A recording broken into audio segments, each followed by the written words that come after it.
Good morning everyone, welcome back to host-tune-perform.com. So today we will talk about workload model and run our first test suit. So what is workload model?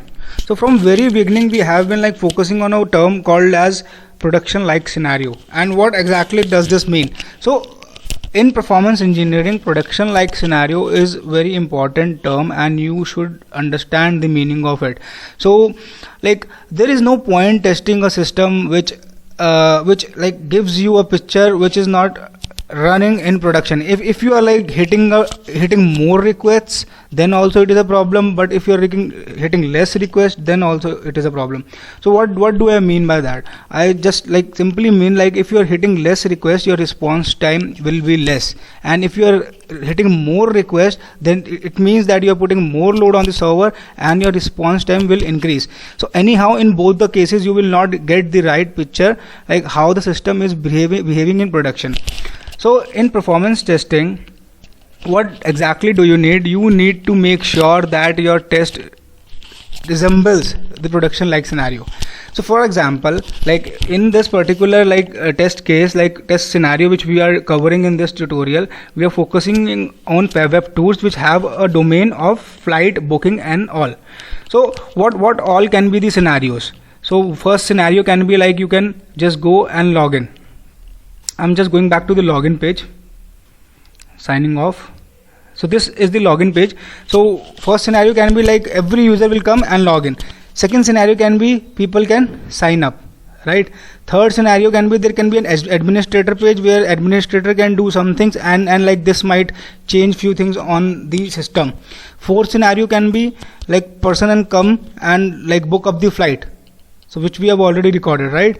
Fifth scenario can be a person can just log in and then see the itinerary. So as of now, we are discussing workload model, and now we will bifurcate this word into two parts.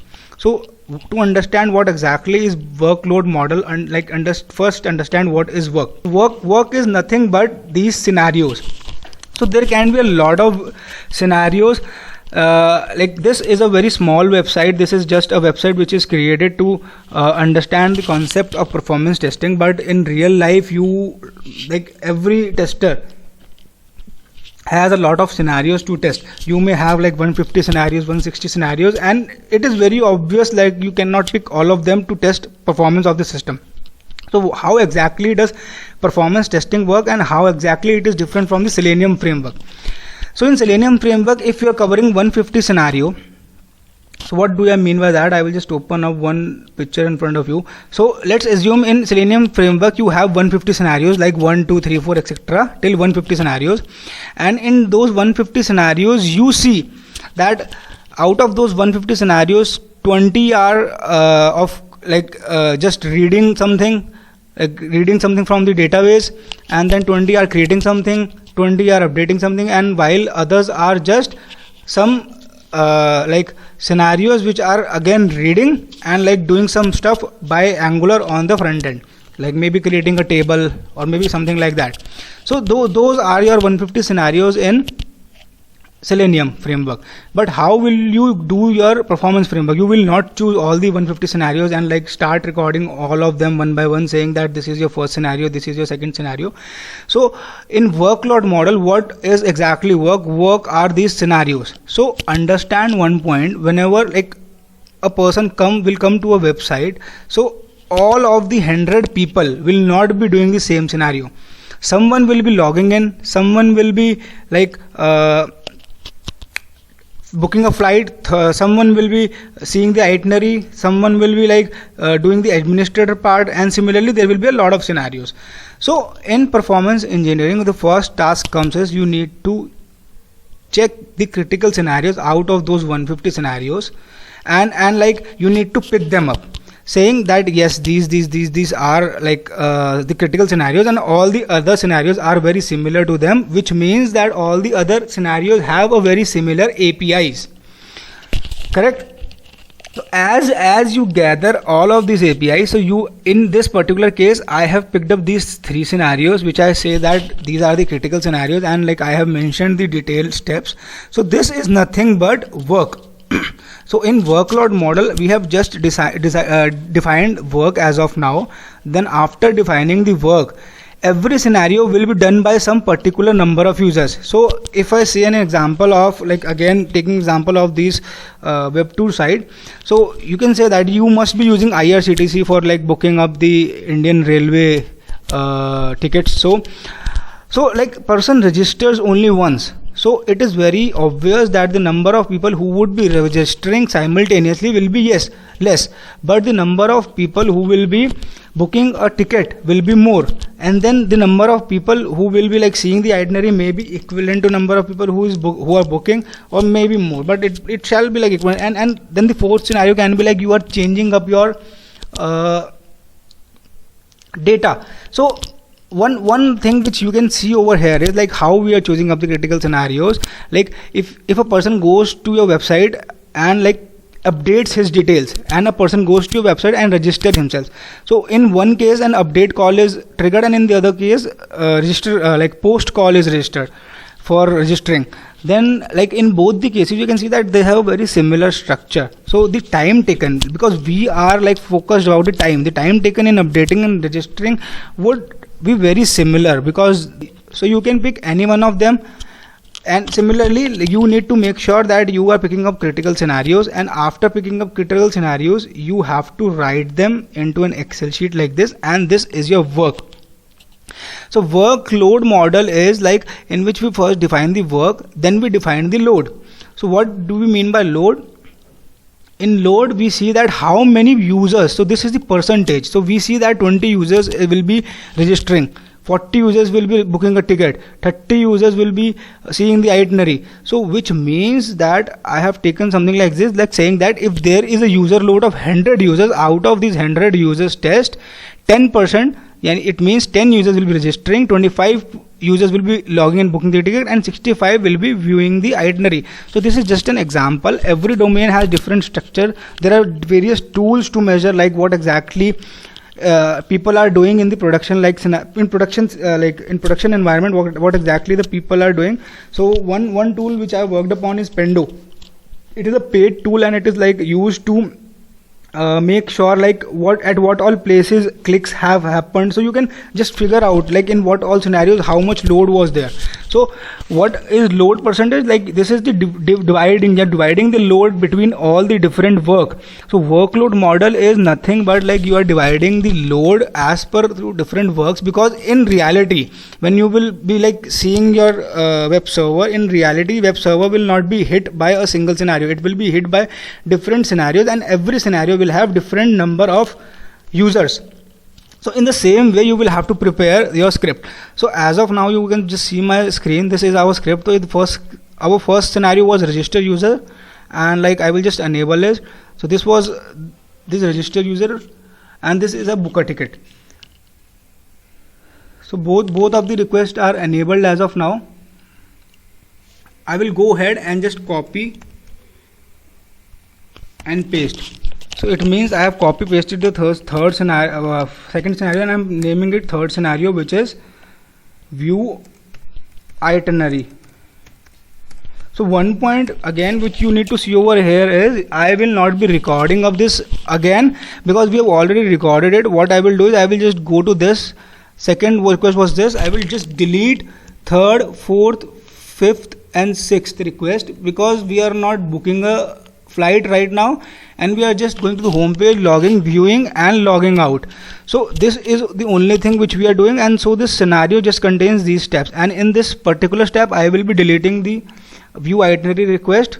So you can see that I have bifurcated both the request, and similarly this is a third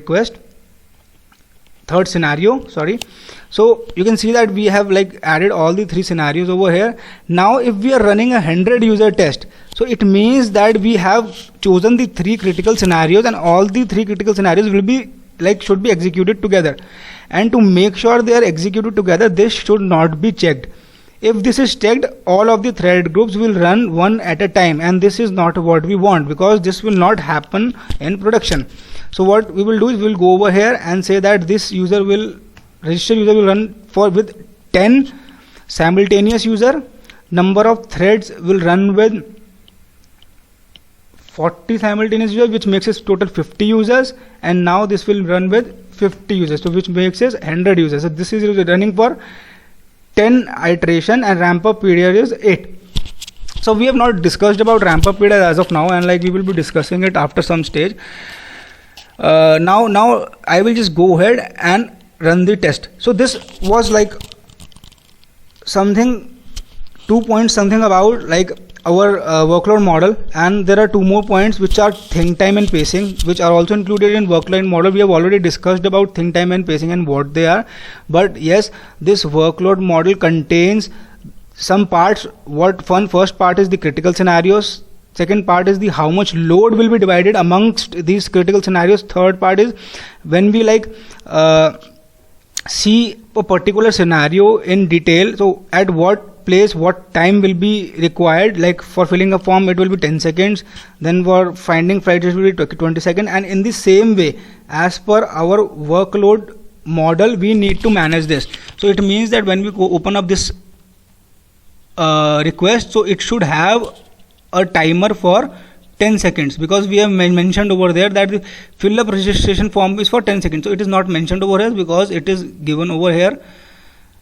It should be for 10 seconds. I have not given it, so just giving it now. So this is in milliseconds.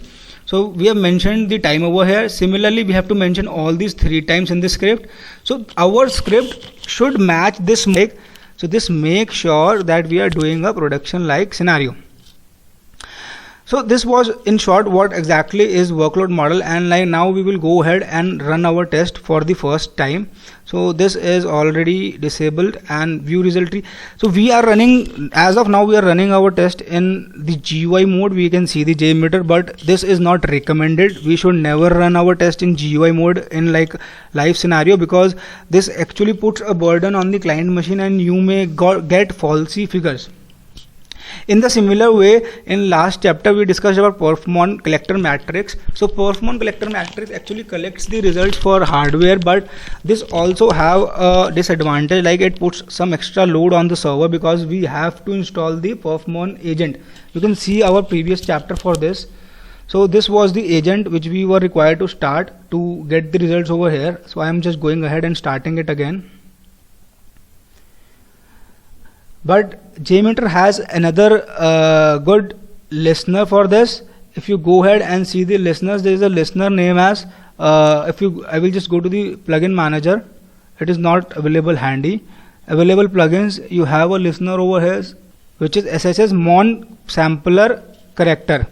So this is something like which is much better than perf_mon collector, but this is out of scope of this tutorial. This is like actually used for like, you can, if you have already like studied this tutorial, it will be very easy for you to use JMeter further, and like you can Google it out and like see a lot of things, because JMeter has no limitations, and like there are a lot of things which keeps coming in and goes out. So as of now we will just go ahead and I will just run the test. So this is like how we are running our first test, which is a complete test, and we can see the results in aggregate report.